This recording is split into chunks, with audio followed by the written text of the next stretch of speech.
Om Swastiastu. Perkenalkan, nama saya Nimade Marta Anggita Dewi dari kelas 11 MIPA 3, absen 25. Di video kali ini, saya akan mempresentasikan tentang pengertian sel dan komponen kimiawi penyusun sel.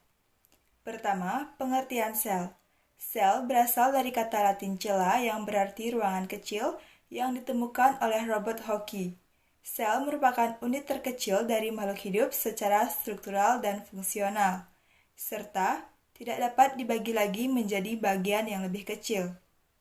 Secara struktural, artinya sel merupakan unit terkecil dari makhluk hidup, sedangkan secara fungsional, artinya sel memiliki kemampuan untuk dapat melakukan berbagai proses kehidupan.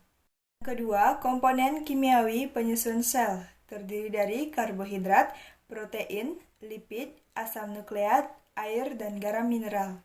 Pertama, karbohidrat. Karbohidrat berfungsi sebagai bahan bakar atau sumber energi, bahan penyusun struktur sel, dan sumber energi. Berdasarkan jumlah monomer yang menyusun polimer, karbohidrat dapat digolongkan menjadi monosakarida, disakarida, dan polisakarida. Kedua, protein. Protein merupakan komponen pembentuk sel dan bagian-bagiannya. Beberapa peran atau fungsi yang penting dari protein, antara lain, membentuk organel sel terdiri dari ribosom, mitokondria, kromosom, dan sebagainya. Membentuk selaput sel, membangun dan menggantikan jaringan yang aus, membentuk senyawa lain terdiri dari hormon, antibodi, dan enzim. Di dalam sel sendiri terdapat berbagai jenis protein, misalnya protein sederhana terdiri dari albumin dan globulin. Protein kompleks terdiri dari lipoprotein dan nukleoprotein.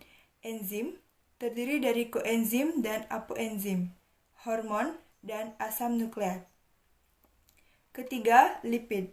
Lipid berfungsi sebagai komponen struktural membran sel, cadangan bahan bakar atau sumber energi, lapisan pelindung, komponen vitamin, dan komponen hormon.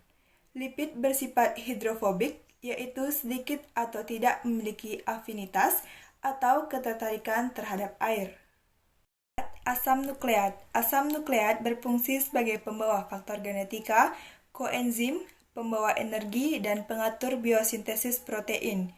Asam nukleat merupakan polinukleotida, yaitu suatu polimer yang satuan penyusunnya adalah nukleotida.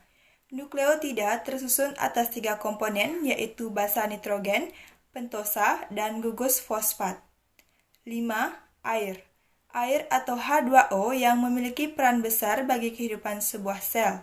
Beberapa peran air di dalam sel antara lain sebagai media reaksi kimia, transportasi zat, juga sebagai pelarut berbagai zat di dalam sel. 6. Garam mineral. Garam mineral yang sebagian besar terdapat dalam bentuk ion positif atau anion, ataupun ion negatif atau kation. Beberapa contoh garam mineral dalam sel antara lain NaCl, MgCl, CaSO4, dan NaHCP3. Sekian presentasi dari saya, terima kasih.